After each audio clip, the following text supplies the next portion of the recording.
Ay, ay, ay.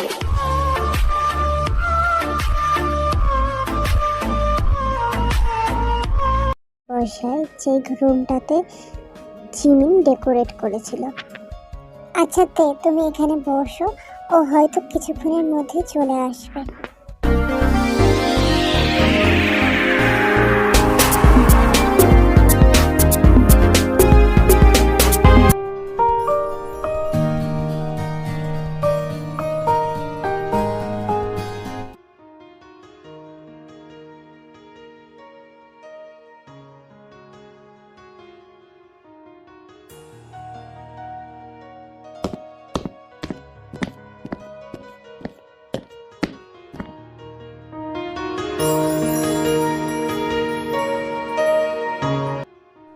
তার মানে তুমি ঠিক করে নিয়েছো তুমি নিজেকে আমার কাছে সমর্পণ করে দেবে।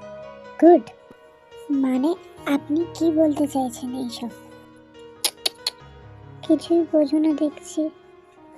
আপনি ঠিক কি বলতে চাইছেন? সত্যি কি বোঝো না নাকি জেনে বুঝে না বোঝার ভান করছো?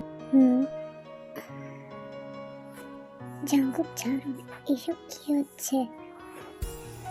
কেন আজ আমাদের ফার্স্ট নাইট, তুমি কি ভুলে যাচ্ছ বেবি গার্ল?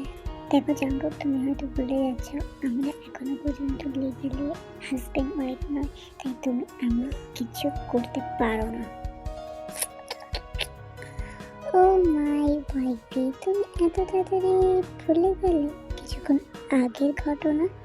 ও মাই গড, এত তাড়াতাড়ি তোমার মেমোরি লস হয়?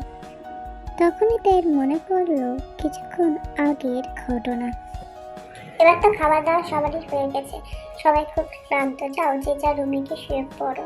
আর জিমিন তেইকে নিয়ে যা আর জাঙ্গুকে রুমে বসিয়ে দেয়। ঠিক আছে ঠাম্মি। এই বলে জিমিন তেইকে নিয়ে চলে যাচ্ছিল, তখনই জাঙ্গুক বলে ওঠে, দাঁড়াও। কি হলো জাঙ্গুক দাদু ভাই, তুমি ওদেরকে আটকাচ্ছ কেন? না গ্র্যানি, এখন ওকে নিয়ে যেতে পারবে না, এখন ওর এখানে থাকাটা জরুরি, ওর দরকার এখানে। কি দরকার আমার এখানে? সেটা কিছুক্ষণ পরেই জানতে পারবে। বলেই ও নিজের ফোন বের করে কাউকে ফোন লাগালো। ও পাশ থেকে কল রিসিভ হতে ও বলল, কত দূরে তুমি? এই তো স্যার চলে এসেছি, আপনি একটু অপেক্ষা করুন। ঠিক আছে তাড়াতাড়ি এসো, বলেই ও ফোনটা রেখে দেয়। দাদু ভাই কি হয়েছে? তুমি কার সঙ্গে কথা বলছিলে? কে আসছে? আরে কিছু না গ্র্যানি, ওই জেহককে ফোন করেছিলাম, ও রেজিস্টারকে আনতে গেছে, এখন আসেনি কেন তাই ফোন করেছিলাম। রেজিস্টার? তুমি একেবারে রেজিস্ট্রি করে নেবে দাদু ভাই? হ্যাঁ গ্র্যানি, বিয়ে যখন করছি তখন সেটা একেবারে আইনি আর সামাজিক দুইভাবে রাখা ভালো না, তাই পরের জন্য আর ফেলে রাখলাম না। বলা তো যায় না, তোমাদের আদরের নাতু আমার সঙ্গে ঝগড়া করে নিজের বাপের বাড়ি চলে গেল, তারপর আমাকে নিজের স্বামী মানতে অস্বীকার করলো, তাই সেই ব্যবস্থা আগে থেকেই করে রাখছি। ও যত ইচ্ছা নিজের বাপের বাড়িতে থাকো, কিন্তু আমাকে যেন ভুলতে না পারে। ও এটা তো খুবই ভালো খবর। এরপর ভাবনার জগৎ থেকে আবার বর্তমানে ফিরে এলো। কি হলো মিসেস ওয়াইফি, মনে পড়েছে আপনার তাহলে, নাকি আমি মনে করিয়ে দেব? হ্যাঁ মনে পড়েছে, আপনাকে মনে করাতে হবে না। আর ঠিক আছে, কিন্তু তাও আপনি আমার কাছে আসবেন, আমার থেকে দূরে থাকবেন। কিন্তু তা বললে কি হয় মিস ওয়াইফি, বিয়ে করেছি কি দূরে থাকার জন্য? এটা বলতে বলতেই জাঙ্কুক তের কাছে একটা একটা করে এগিয়ে আসে। দেখো আমার থেকে দূরে থাকো, আমার কাছে আসার চেষ্টা করবে না।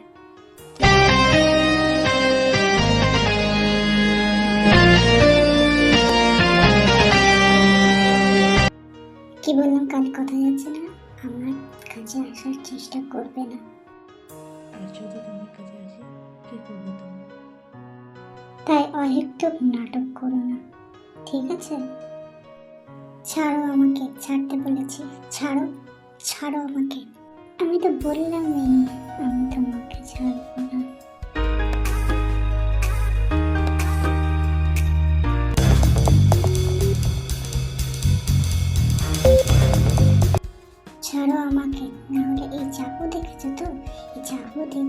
ঘর আজকে আলাদা করে দেবো, বুঝলে মিস্টার জিয়ন জাঙ্কুক? তোমার এত বড় সাহস, তুমি আমাকে মারার হুমকি দিচ্ছ মিস্টার জিয়ন জাঙ্কুককে? এত কিছুর পরও তোমার ঝাঁজ কমেনি না? হ্যাঁ, চাকুটা দাও, চাকুটা আমাকে দিয়ে দাও, দাও, শিগগিরই দাও, দিতে বলছি কিন্তু। আমি বলেছি চাকু দেবো না, দেবো না চাকু। আপনি কিছুতেই নিতে পারবেন না আমার কাছ থেকে চাকু। আমি আপনাকে চাকু দেবো না। আমি কিন্তু তোমাকে দিতে বলেছি, তাই এরকম ধস্তাধস্তি করো না। চাকুটা আমাকে দিয়ে দাও, দিয়ে দাও আমাকে চাকুটা। বললাম তো একবার দেবো না, কানে শুনতে পান না? দেবো না মানে দেবো না, আমি এই চাকু দেবো না। দেখো তো, তোমাকে অনেকক্ষণ ধরে বলছি ভদ্রভাবে আমাকে চাকুটা দিয়ে দাও, নাহলে কিন্তু বড় কিছু হয়ে যাবে। তুমি আমাকে চাকুটা আমার হাতে দিয়ে দাও। বলছি তো আমি দেবো না, ছাড়ো আমাকে, ছাড়ো ছাড়ো ছাড়ো, আমাকে ছেড়ে দাও।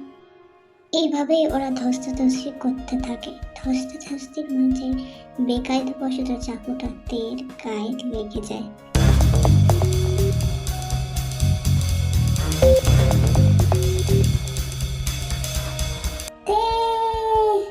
জাঙ্কুকের চিৎকারে সবাই নিচ থেকে ওপরে চলে আসে। তের এই অবস্থা আর জাঙ্কুক এভাবে দাঁড়িয়ে আছে দেখে সবাই অনেক অবাক হয়ে যায়। এই মেয়েটার এই অবস্থা কি করে হলো জাঙ্কুক? হ্যাঁ, এরকম অবস্থা কি করে হলো? এরপর জাঙ্কুক সমস্ত ঘটনা খুলে বলতে শুরু করে। আমাদের এক মুহূর্ত সময় নষ্ট করা উচিত না, না হলে বড় সড়ো কিছু হয়ে যেতে পারে।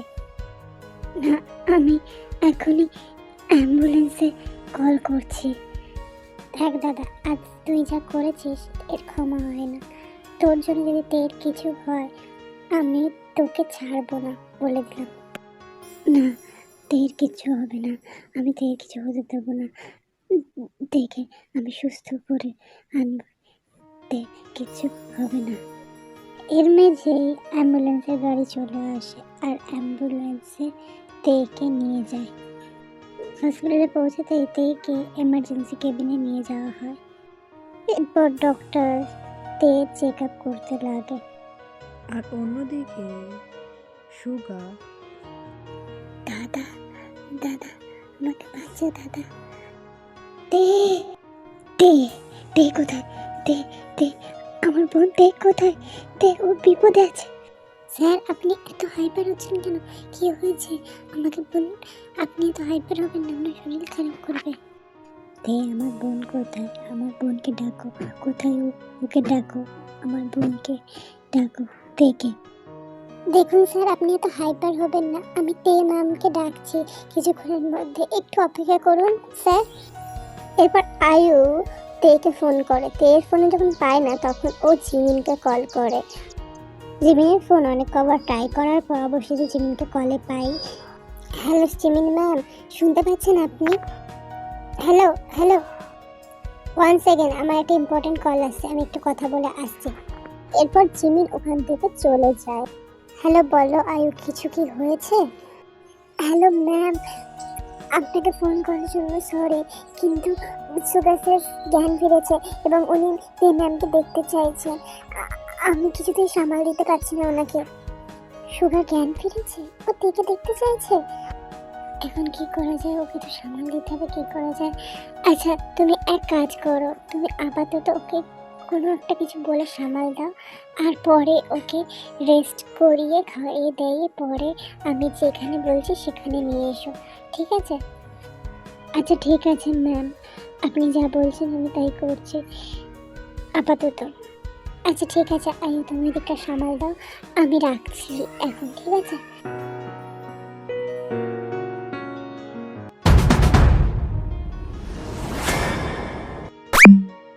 স্যার আপনি? স্যার আবার আমার কথা শুনে ফেলেননি তো? স্যার আপনি এখানে কি করছেন? আপনার শরীর খারাপ, ভিতরে যান, ভিতরে গিয়ে রেস্ট নিন।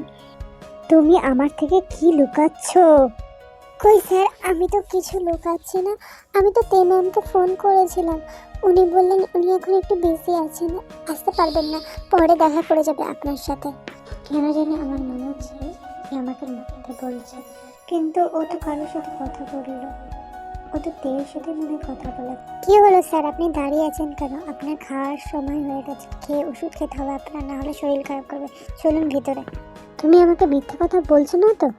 না না স্যার, খামোখা মিথ্যে কথা কেন বলতে যাবো আপনাকে, সত্যি কথা বলছি। ম্যাম বললেন উনি এখন বিজি আছেন, আপনার সাথে বিকেলে দেখা করবেন, আপনাকে আমি নিয়ে যাব, বিকেলবেলা আপনি দেখা করবেন।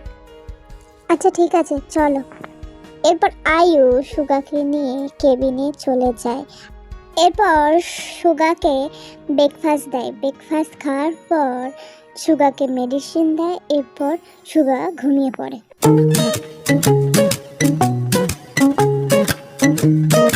ভাগ্যে স্যার কিছু বুঝতে পারেননি আর ঘুমিয়েও পড়েছে।